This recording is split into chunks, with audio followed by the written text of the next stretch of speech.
En el día de hoy vamos a iniciar una serie en el libro de Ruth y mi intención es poder predicar un capítulo en cada exposición.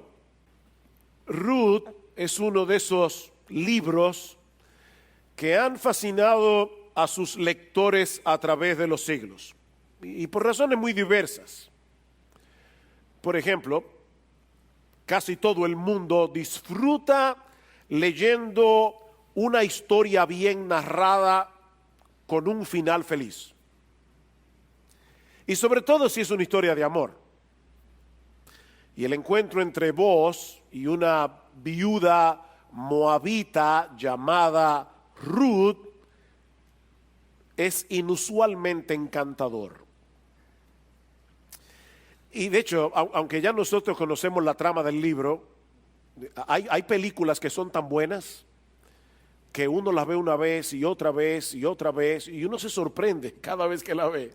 Hay libros que son tan buenos que tienen ese mismo impacto. Y aunque nosotros conocemos la trama del libro, mientras vamos leyendo y vos se acerca a este pariente desconocido para darle el chance de que redima a Ruth, uno casi se queda sin aliento esperando que el tipo diga que no.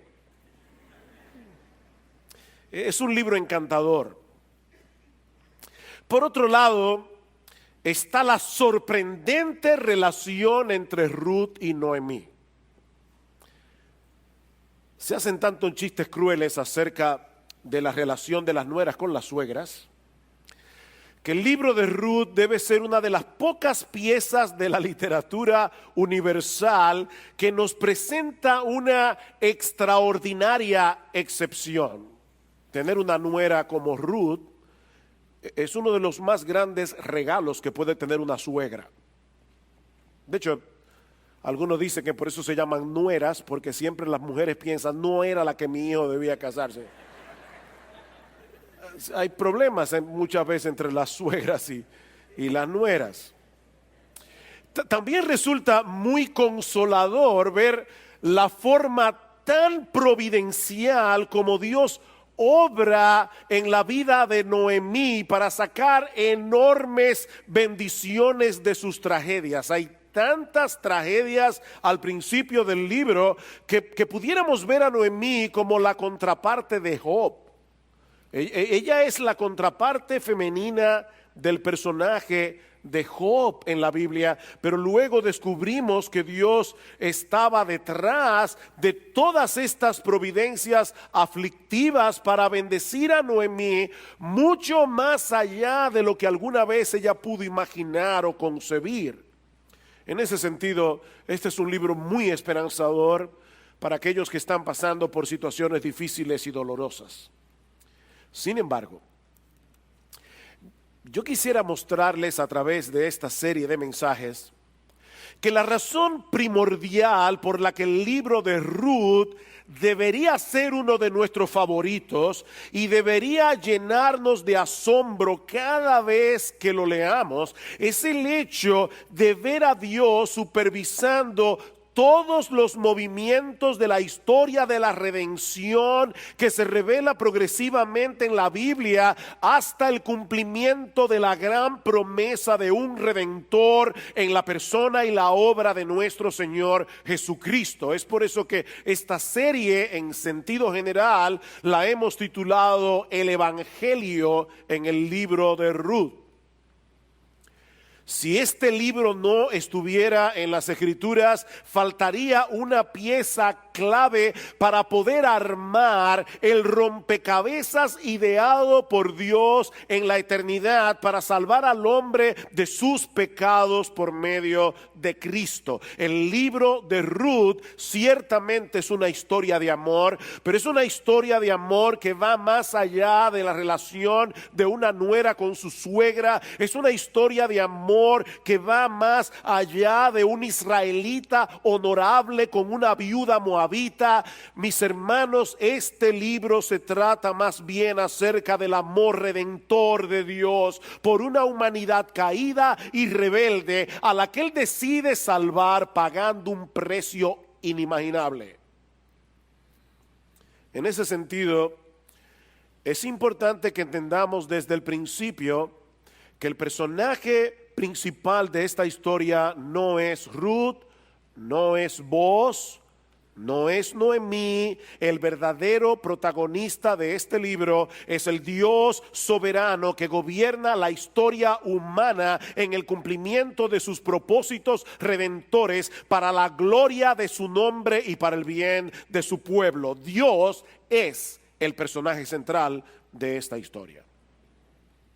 Ahora, antes de adentrarnos en el contenido de este libro, debemos notar en el versículo 1 del capítulo 1 que lo primero que hace el autor es ubicar este relato en el contexto histórico en el que ocurren los eventos. Dice: aconteció que en los días en que gobernaban los jueces hubo hambre en el país. En los días en que gobernaban los jueces. El tiempo de los jueces, como muchos de ustedes saben, fue uno de los periodos más caóticos en la historia de Israel. Fue un tiempo de apostasía en el que la nación se desvió completamente de su fidelidad a Dios, entregándose por entero a la adoración de otros dioses.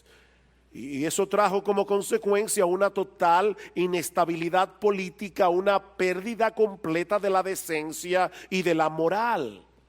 De hecho, hay historias en el libro de Jueces que son sencillamente horripilantes. Pero tal parece que el autor del libro de Jueces quiere prepararnos para la llegada de días mejores.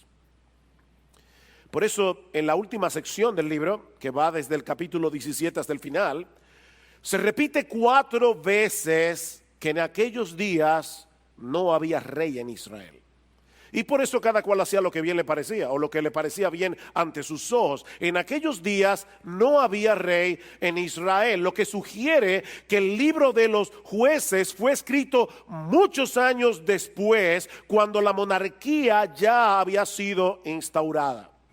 De hecho, el autor del libro de Jueces, inspirado por el Espíritu Santo, también parece tener la intención de señalar hacia el rey David como la línea monárquica escogida por Dios, a diferencia del rey Saúl. Ahora, por supuesto, ni David ni Saúl se mencionan en los Jueces. Yo estoy hablando de un propósito que parece estar detrás del autor, de la intención del autor. Por solo citar 2 ejemplos, y créame, hay más ejemplos que pudiera traer del libro de Jueces para probar este punto. En Jueces capítulo 1, versículo 2, empezando la historia, vemos que Dios escoge a la tribu de Judá, de donde era David, para ser los que lideraran la conquista de Canaán. Y seguimos leyendo en ese mismo capítulo y vemos que se nos dice que la tribu de Benjamín, de donde era Saúl, no pudo expulsar a los jebuseos de la ciudad de Jerusalén, que luego iba a ser conocida como la ciudad de David. Y uno ya comienza a ver, aquí hay algo. La tribu de Judá es la que está haciendo las cosas bien, no la de Benjamín. Y de la misma manera, casi al final del libro, nosotros vemos que Dios escoge a la tribu de Judá otra vez para liderar una guerra civil en la que todo el pueblo de Israel se levantó contra ¿quiénes? Contra la tribu de Benjamín, por las atrocidades que se cometieron contra un levita y su concubina, un hecho que sucede precisamente en la ciudad de Gibeá. ¿Y quién era de la ciudad de Gibeá? Era Saúl. Y la tribu de Judá es la que tiene que liderar esta guerra civil. Y es como diciendo, cuando vayan a escoger, miren bien a dónde ustedes ponen sus ojos. Es Judá, no es Benjamín. Así que el libro de los Jueces nos prepara para la llegada del rey David. En el primer libro de Samuel, el rey que habría de inaugurar la dinastía de la que iba a venir nuestro Señor Jesucristo. Pero entre Jueces y Primera de Samuel tenemos el libro de Ruth, para mostrarnos que en esos momentos tan sombríos de la historia de Israel que se describen en el libro de los Jueces, Dios continuaba moviendo los hilos de la providencia para llevar a cabo sus propósitos redentores. Por eso está ahí el libro de Ruth. En la mañana de hoy vamos a estar considerando todo el capítulo 1 del libro, que inicia con una serie de tragedias por las que atraviesan Noemí y su familia en los versículos 1 al 5. Por eso hemos titulado esta sección como Una oscura y amarga providencia. Hubiéramos podido titularla también De mal en peor. Versículo 1. Aconteció que en los días en que gobernaban los jueces hubo hambre en el país, y un hombre de Belén de Judá fue a residir en los campos de Moab con su mujer y sus 2 hijos. Aquel hombre se llamaba Elimelec y su mujer se llamaba Noemí. Los nombres de sus 2 hijos eran Malón y Kelión, efrateos de Belén de Judá, porque hay 2 Belén. Esta es Belén de Judá. Y llegaron a los campos de Moab y allí se quedaron. Y murió Elimelec, marido de Noemí, y quedó ella con sus 2 hijos, y ellos se casaron con mujeres moabitas. El nombre de una era Orfa, el nombre de la otra Ruth, y habitaron allí unos 10 años. Murieron también los 2, Malón y Kelión. Y miren cómo el autor resume esto. Y la mujer quedó privada de sus 2 hijos y de su marido. El libro comienza con un tiempo de hambre y escasez en la tierra de Israel. Y una de las cosas que nosotros aprendemos en el Antiguo Testamento es que generalmente Dios traía hambre sobre su pueblo con uno de 2 propósitos: o para forzarlos a moverse de un lugar a otro, o para castigarlos por su desobediencia. Y dado el estado religioso y moral de Israel en esos días, tenemos razones para sospechar que este periodo de hambre fue una muestra del desagrado de Dios con Israel por causa de su apostasía. Pero en vez de buscar el rostro de Dios en arrepentimiento, un hombre de Belén de Judá llamado Elimelec decide moverse con su familia hacia los campos de Moab. Yo creo que el autor del libro de Ruth le gustaba usar el recurso de la ironía para llevar su historia, porque hay muchas ironías solapadas en el libro. El nombre de Elimelec significa Dios es rey. Dios es rey. Lo que parece indicar que cuando este muchacho nació, al menos había una familia en Belén durante el periodo de los jueces que no se había olvidado del gobierno de Dios sobre su pueblo.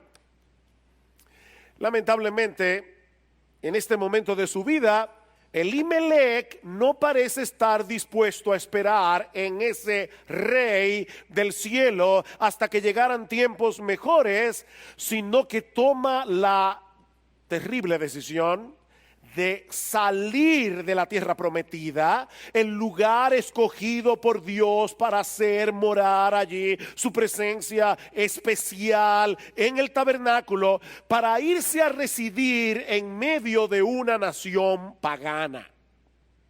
Y no a cualquier nación, sino a los campos de Moab. Elimelec sale de Belén, que significa en hebreo casa de pan, porque allí habría de nacer el pan de vida. Él se va de la casa de pan para irse a habitar en medio de un pueblo a los que Dios había prohibido que entraran en su casa hasta la 10ª generación. ¿Saben por qué? Dice en Deuteronomio capítulo 23, versículo 4, por cuanto no os salieron a recibir con pan y agua al camino cuando salisteis de Egipto. Ellos dejaron la casa de pan, Belén, para irse a refugiar en una nación que había provocado el desagrado de Dios por haberles negado el pan. Ese es el tipo de decisiones que nosotros tomamos muchas veces cuando dejamos de observar nuestras circunstancias a través del lente de las Escrituras y comenzamos a razonar con una lógica puramente humana. Allí llegó Elimelech con su esposa Noemí, cuyo nombre significa dulce o agradable. Probablemente Noemí era una mujer hermosa. Y llegan con sus dos hijos, Malón y Kelión. No sabemos por cuánto tiempo habían estado en los campos de Moab cuando Noemí es golpeada por otra tragedia. Ya tuvieron que irse de la tierra prometida. Ahora Noemí es golpeada por otra tragedia más dura, la muerte de su esposo. Y mis hermanos, tenemos que entender que Israel era una nación, era una sociedad patriarcal en el que las mujeres dependían de los hombres de la familia.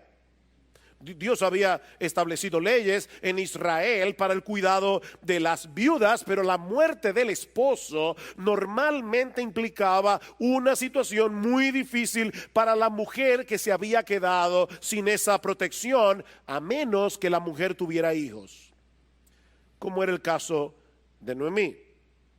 Así que todavía, en medio de su tristeza, ella contaba con la protección de sus dos hijos, Malón y Kelión, los cuales, como era de esperar, se casaron con dos muchachas paganas, Orfa y Ruth. Pasan 10 años, ¿notaron eso en el texto? 10 años.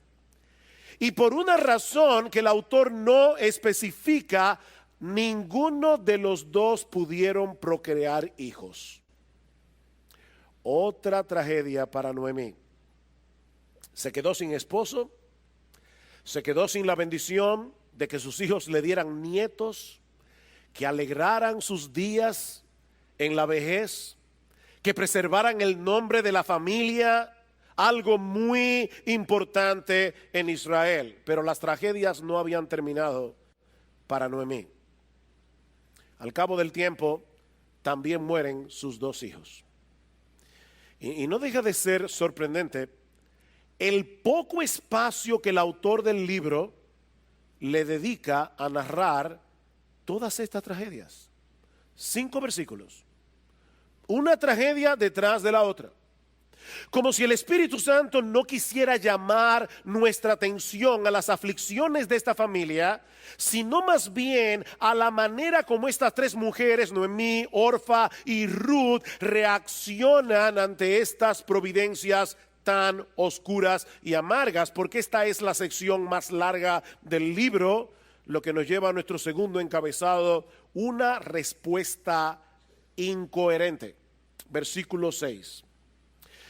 Entonces se levantó con sus nueras para regresar a la tierra de Moab, porque ella había oído en la tierra de Moab que el Señor había visitado a su pueblo dándole alimento. Salió pues del lugar donde estaba y sus 2 nueras con ella y se pusieron en camino para volver a la tierra de Judá. En aquellos días no era de buena costumbre que uno se despidiera de alguien que se iba a vivir a otro lugar en la casa. Normalmente seguían a la persona un trecho del camino y de ahí la despedían. Por eso dice que salió ella con sus 2 nueras, pero la intención de Noemí de ninguna manera era llegar hasta Belén con Orfa y con Ruth. Vean el versículo 8. Y Noemí dijo a sus nueras: id, volveos cada una a la casa de vuestras madres, que el Señor tenga misericordia de vosotras, como vosotras la habéis tenido con los muertos y conmigo. Que el Señor os conceda que halléis descanso cada una en la casa de su marido.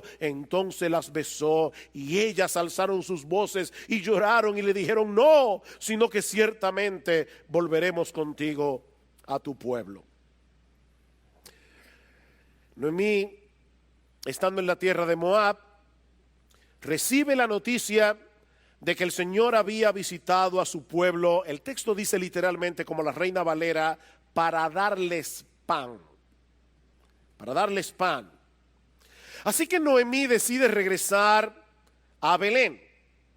Pero en vez de tratar de convencer a sus dos nueras que se fueran con ella a la tierra prometida, y era obvio que estas dos muchachas amaban a su suegra de todo corazón, en vez de permitir y de tratar de convencer que sus nueras regresaran con ella a ese lugar que Dios había escogido para manifestar su presencia especial, Noemí hace lo imposible por convencerlas de que se quedaran en Moab. Y lo hace con un lenguaje tan espiritual, tan piadoso. Versículo 7. Que el Señor tenga misericordia de vosotras, como vosotras la habéis tenido con los muertos y conmigo. La palabra hebrea Gesed, que por cierto aparece varias veces en el libro de Ruth, y aquí se traduce como misericordia, da la idea más bien de la fidelidad del amor de Dios para con su pueblo en virtud del pacto que él había hecho con ellos. Es una palabra sumamente difícil de traducir al español. Es como amor pactal, amor de pacto, amor fiel. Noemí está apelando al amor de Dios, un Dios que es fiel a su palabra, un Dios que es fiel a su pacto, pidiéndole que tenga misericordia de sus dos nueras. Y en el versículo 9, Noemí las bendice deseándoles que el Señor les diera descanso. Sin embargo, al mismo tiempo, Noemí está aconsejando a sus dos nueras que permanezcan en Moab, no solo con sus familias respectivas, sino también con sus dioses. Más adelante, cuando Orfa decide quedarse en Moab, escuchen lo que le dice Noemí en el versículo 15 del capítulo 1. Entonces Noemí dijo: mira, tu cuñada ha regresado a su pueblo y a sus dioses. Vuelve tras tu cuñada. Ruth, es mejor para ustedes quedarse con vuestros dioses en la tierra de Moab que venir conmigo a refugiarse en el Dios de Israel. Y uno se pregunta: ¿en qué estaba pensando Noemí? ¿Qué era lo que Noemí tenía en su mente en ese momento? Bueno, gracias al Señor no tenemos que especular, porque el mismo libro nos revela qué era lo que había en la mente de Noemí. Ella quería que Orfa y Ruth pudieran hallar descanso y seguridad casándose de nuevo.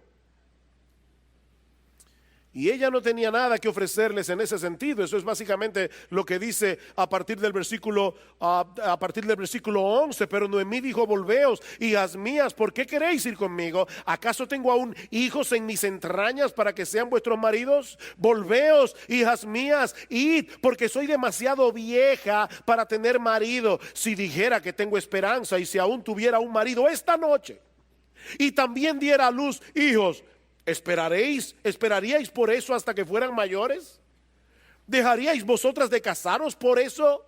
No, hijas mías, porque esto es más difícil para mí que para vosotras, pues la mano del Señor se ha levantado contra mí. Para poder entender qué era lo que había en la mente de Noemí, es necesario conocer un aspecto de la ley de Moisés que va a jugar un papel trascendental en toda la historia del libro de Ruth.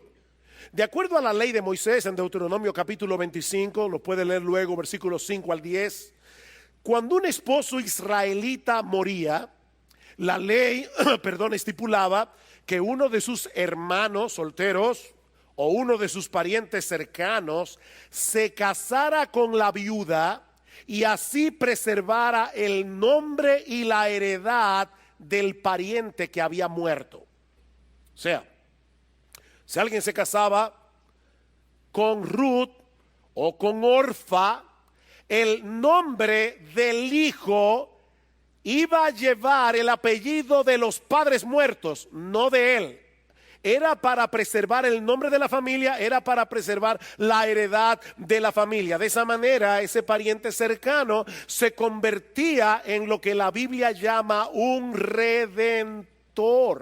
Otro concepto importante en el libro de Ruth, es decir, una persona, un pariente cercano que no solo habría de brindar protección a la viuda, sino que también habría de preservar el nombre y la heredad familiar del pariente fallecido. Eso era un redentor. Así que lo que Noemí está razonando con sus nueras era que no había posibilidad para ella de proveerles hijos que la redimieran. Esa es la idea.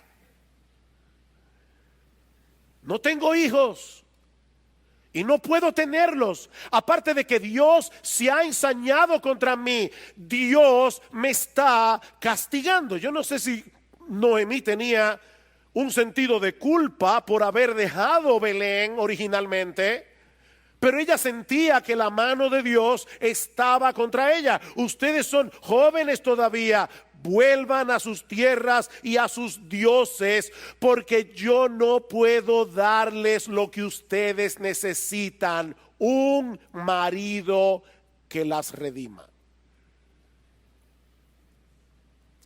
Mis hermanos, esto es increíble.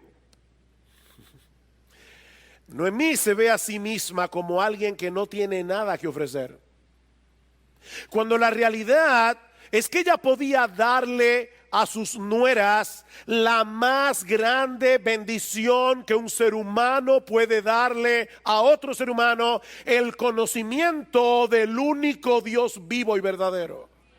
Claro que Noemí tenía algo que ofrecer. La mayor necesidad de Orfa, la mayor necesidad de Ruth, no era casarse de nuevo. Mi hermana joven soltera que estás aquí en el día de hoy, déjame decirte algo: tu mayor necesidad no es encontrar un marido. Tu mayor necesidad es tener a Dios como tu Dios. El que habita al abrigo del Altísimo morará bajo la sombra del Omnipotente, dice el Salmo 91. La verdadera protección, la verdadera seguridad que estas muchachas necesitaban, no la iban a encontrar bajo la sombra de dos maridos paganos e idólatras, sino en el Dios de Israel. Pero Noemí estaba tan ofuscada en su aflicción que ella no podía verlo. De hecho, en ese momento, Noemí estaba negando la razón misma por la que Dios levantó el pueblo de Israel. Dios había hecho un pacto con Abraham, ¿recuerdan? Prometiéndole que en él y en su descendencia serían benditas todas las familias de la tierra. Pero Noemí está conectando la seguridad de Orfa y de Ruth con los ídolos de Moab. Y yo sé, mis hermanos, que hay momentos en que el dolor duele tanto que podemos perder el foco. Yo no quisiera ser insensible, y Dios lo sabe, a nadie aquí que en este momento esté atravesando por una situación angustiosa. Pero déjame ayudarte a poner tu mente, a enfocar tu mente en la realidad de que nuestro Dios es bueno y fiel, aun cuando no tenemos la menor idea de lo que Él está haciendo. Nuestro Dios es bueno y fiel. Mi hermano, mi hermana, no permitas que tu dolor determine tu teología.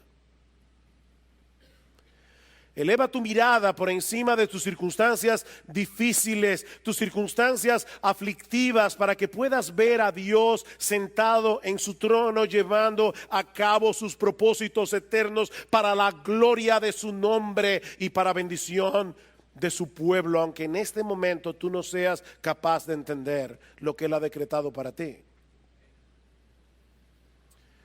No, Noemí debió haberle dicho a sus nueras: vengan conmigo, hijas mías, vengan conmigo al lugar donde mora Dios, vengan a refugiarse en el Dios de Israel.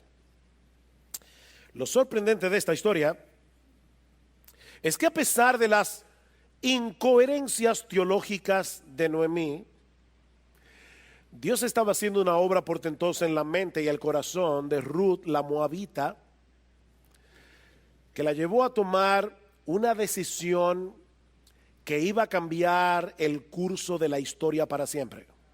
No de su historia, el curso de la historia para siempre.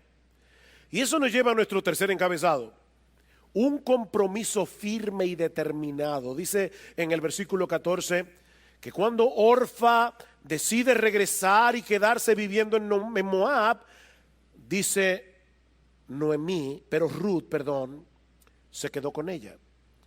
Ruth se quedó con Noemí. La palabra hebrea que se usa aquí no es simplemente como: ay, que yo te quiero tanto y prefiero quedarme contigo, yo no quiero volver donde mami. No.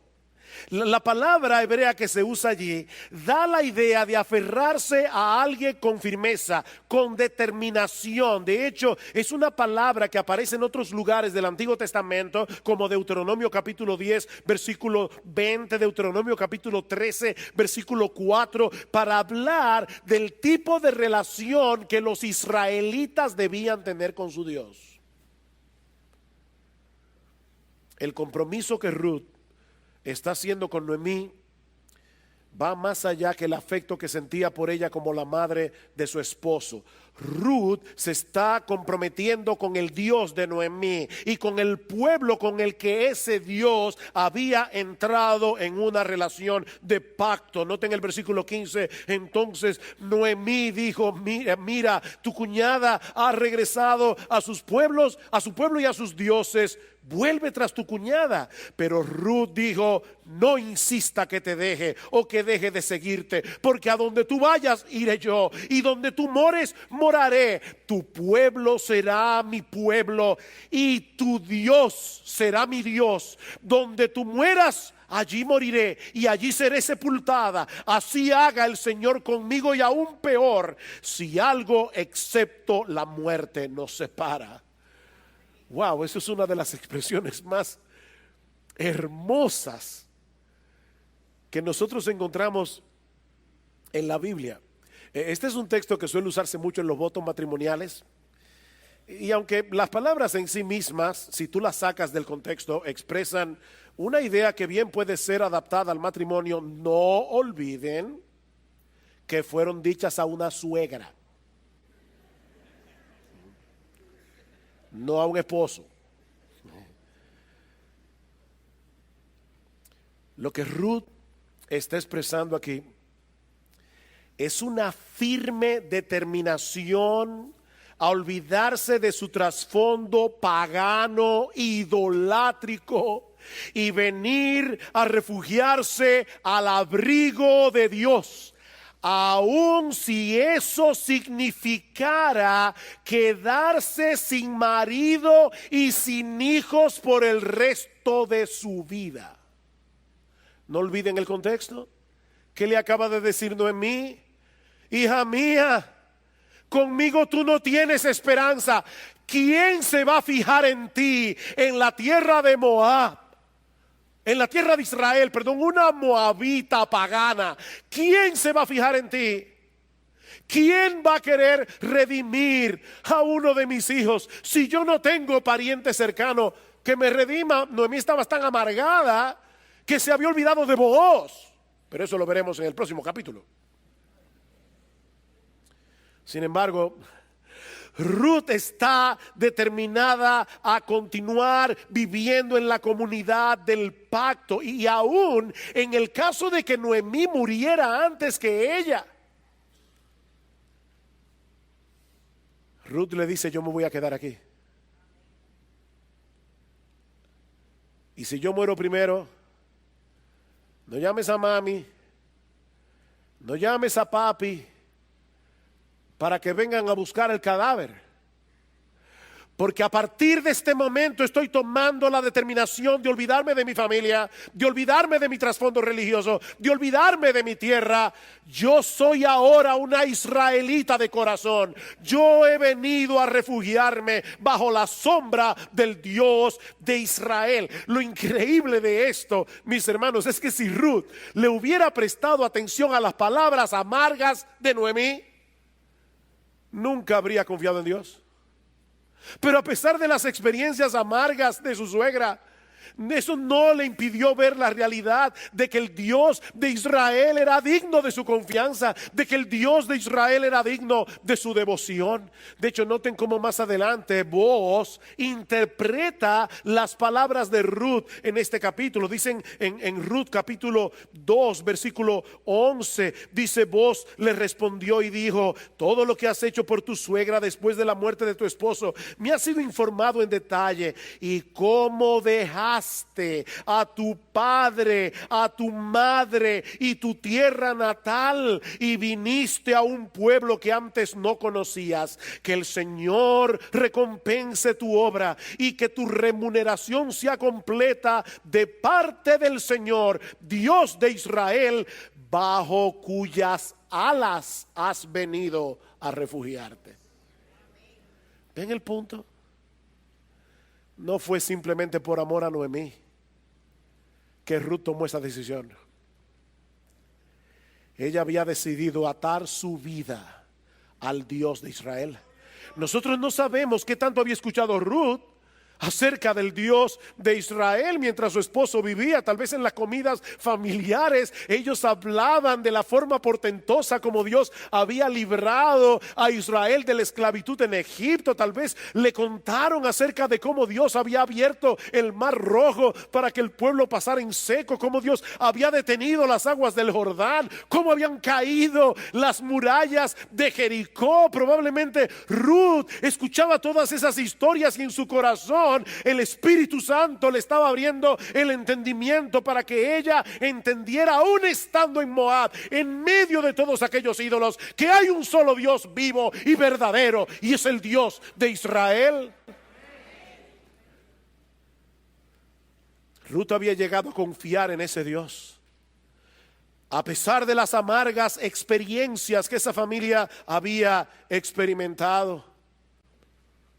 Lamentablemente, Noemí está tan ofuscada que es incapaz de consolarse al ver el milagro que se ha operado en el corazón de Ruth y el amor incondicional que ella le está manifestando. Y eso nos lleva a nuestro cuarto encabezado: una teología basada en la desesperación. Vean el versículo 18. Al ver Noemí que Ruth estaba decidida a ir con ella, no le insistió más. Caminaron pues las dos hasta que llegaron a Belén. Y sucedió que cuando llegaron a Belén, toda la ciudad se conmovió a causa de ellas, y las mujeres decían: ¿no es esta Noemí? Y ella les dijo: no me llaméis Noemí, llamadme Mara, que significa amarga, porque el trato del Todopoderoso me ha llenado de amargura. Llena me fui, pero vacía me ha hecho volver el Señor. ¿Por qué me llamáis Noemí? Ya que el Señor ha dado testimonio contra mí, y el Todopoderoso me ha afligido. Cuando estas dos mujeres entran por las calles de Belén, el rostro de Noemí reflejaba el impacto de su aflicción, a tal punto que las mujeres comienzan a murmurar. La palabra hebrea significa hablar en susurro. Estas mujeres comenzaron a ver el rostro de Noemí, decían: pero ¿qué es esta? ¿Es esta mujer Noemí? ¿Qué le pasó a Noemí? Y seguramente recordaban su belleza. Cuando ella había partido de Belén unos años atrás, ellos no podían creer el estado demacrado en que se encontraba esta mujer. Y Noemí está consciente del cambio que se ha operado en ella. Por eso les dice: no me llamen Noemí, No me llamen Noemí. Hace tiempo que mi vida dejó de ser dulce. Hace tiempo que mi vida dejó de ser agradable. Sería más apropiada que me llamen amarga. Llámenme amarga, porque el Todopoderoso me ha llenado de amargura. Noten, mis hermanos, que Noemí no creía en un destino ciego que se había ensañado contra ella. Noemí no le dice a estas mujeres: he tenido mala suerte. No, ella estaba completamente segura de que el Dios Todopoderoso, el Dios soberano, seguía sentado en su trono, y que todo lo que a ella le había acontecido y a su familia había sido decretado por él. ¿Y saben qué? Noemí tenía toda la razón. En esos dos aspectos su teología era correcta. Saben, mis hermanos, que hay algunos cristianos que quieren defender a Dios en medio de las aflicciones, en medio de las circunstancias dolorosas, negando su control soberano sobre esos aspectos de la vida. Pero, mis hermanos, eso no solamente es antibíblico, eso tampoco es ningún consuelo. Eso no es ningún consuelo. Hemos dicho muchas veces en este mismo púlpito que si Dios solamente controlara las cosas que salen bien en este mundo, Él no controla casi nada. Si Dios solamente controla las cosas que salen bien, vamos a tener que concluir que hay un montón de cosas que Él no controla, y eso, mis hermanos, no es ningún consuelo. Pero nosotros podemos descansar en el hecho de saber que nuestro Dios sí está en control y que Él tiene un propósito sabio, justo y bueno en todo lo que hace, aun cuando nosotros no podemos entenderlo. Dos veces Noemí se refiere a Dios como el Shaddai, en los versículos 20 al 21, el Todopoderoso, el Shaddai. Y dos veces le llama Señor. El Todopoderoso me afligió, el Señor me ha afligido. Su teología era mejor que la de muchos evangélicos en el día de hoy, pero era una teología incompleta. Ese era el problema. Era una teología incompleta, porque Noemí estaba analizando a Dios a la luz de su experiencia, en vez de mirar hacia Él a la luz de su palabra. Era una teología basada en la desesperación. Pero nuestro Dios es paciente. Él todavía tenía planes sorprendentes para la vida de Noemí. Y es por eso que el capítulo 1 termina con un rayo de esperanza brillando en el horizonte. Este es mi quinto encabezado. Un rayo de esperanza brillando en el horizonte. Versículo 22. Y volvió Noemí, y con ella su nuera Ruth, la moabita. Siempre se le llama la moabita. Y regresando así de los campos de Moab, llegaron a Belén al comienzo de la siega de la cebada. Qué casualidad. Llegaron a Belén al comienzo de la siega de la cebada. No solo había alimento para ellas en Belén, la casa de pan, sino que llegaron en el momento preciso para que se desencadenaran una serie de eventos en el contexto de la siega de la cebada, que no solo cambiarían radicalmente la vida de Ruth, sino que cambiarían radicalmente la historia del mundo, como veremos a lo largo de esta serie. Mis hermanos, ¿qué aprendemos de esta historia? Hay varias lecciones aquí, pero por causa del tiempo voy a limitarme solamente a mencionar algunas. La primera es que la amargura produce ceguera espiritual. La amargura produce ceguera espiritual. Es verdad que Noemí había sufrido muchas tragedias, pero también es verdad que Dios había comenzado a mostrarle su bondad. Dios había comenzado a mostrarle su misericordia, pero ella estaba tan amargada que era incapaz de verlas.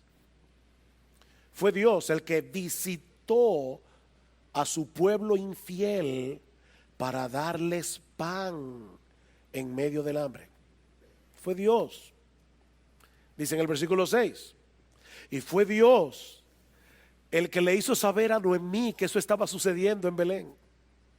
De alguna manera Dios se le ingenió para traerla otra vez a la tierra prometida. Dios estaba haciendo algo.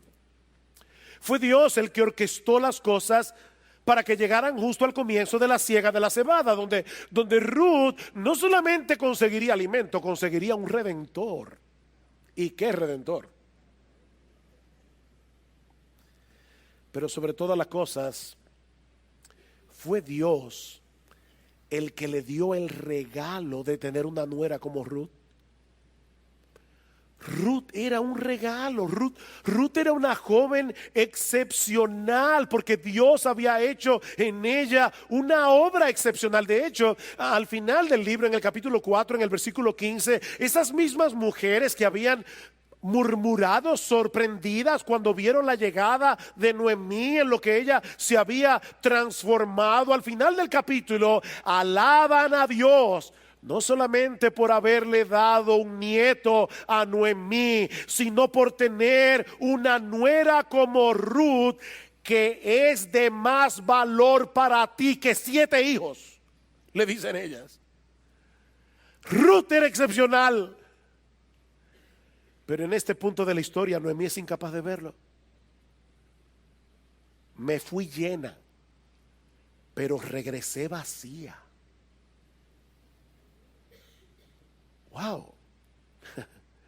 Me fui llena, pero regresé vacía. Oh, mi hermano, mi hermana, cuidado con la amargura. La amargura produce una ceguera que no nos permite ver las bendiciones de Dios. Pero también aprendemos de esta historia que las obras de Dios, lo que Dios está haciendo, tienen un alcance mucho más amplio de lo que nuestros limitados ojos son capaces de ver. Nosotros tenemos una visión muy corta de lo que Dios está haciendo. Escuchen lo que dice John Piper comentando acerca de este pasaje. ¿Qué diría Noemí si tan solo pudiera ver una fracción de las miles de cosas que Dios estaba haciendo en medio de las amargas providencias que ella estaba experimentando? Y si Noemí supiera que parte de lo que Dios estaba haciendo era conformar una genealogía para el Mesías que humillaría al mundo, incluyendo a una moabita gentil. Y si hubiera podido ver que en Ruth nacería un hijo varón que sería el abuelo del más grande rey de Israel, y que este rey de Israel sería el antepasado del rey de reyes, Jesucristo, el Señor del universo. Oh, si tan solo Noemí hubiera visto eso. Pero ¿sabes qué? Tú y yo sí lo sabemos ahora.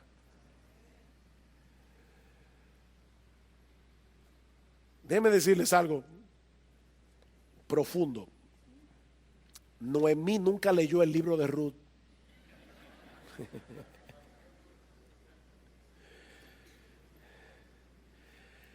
Pero tú y yo tenemos ese libro en la Escritura. Tú y yo sí podemos armar el rompecabezas y mirar ahora al Dios que gobierna la providencia haciendo cosas impresionantes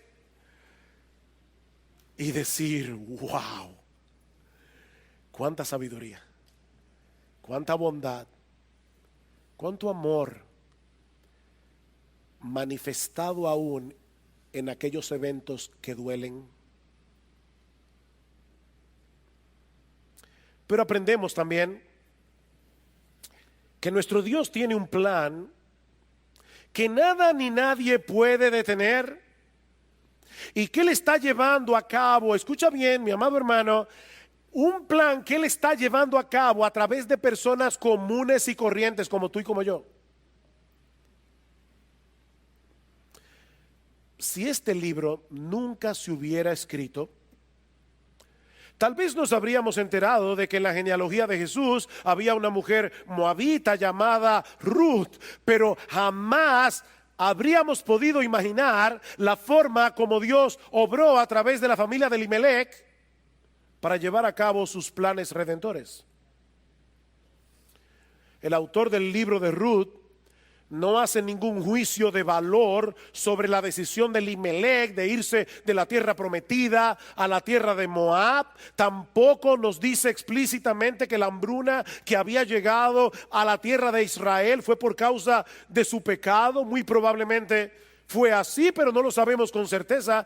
Lo que sí sabemos, mis amados hermanos, es que nuestro Dios saca bienes de males y que ni siquiera el pecado y las malas decisiones de los hombres pueden impedir que Él haga lo que Él ha determinado hacer.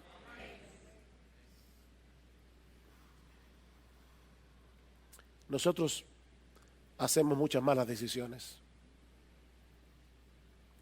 pero Dios tiene un plan. Él es soberano. Nosotros creemos en un Dios que saca bienes de males de maneras sorprendentes. Mi hermano, tu vida tiene significado si tú eres un creyente. Tu vida tiene significado. Tal vez tú te ves a ti mismo tan débil, te ves a ti mismo tan insignificante. Yo no soy famoso, yo no soy rico, no tengo talentos.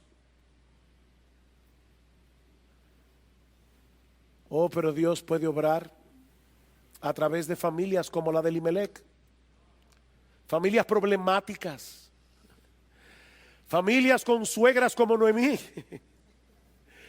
Y Dios obra a través de ellos para traer de toda esta historia que al principio parece un desastre.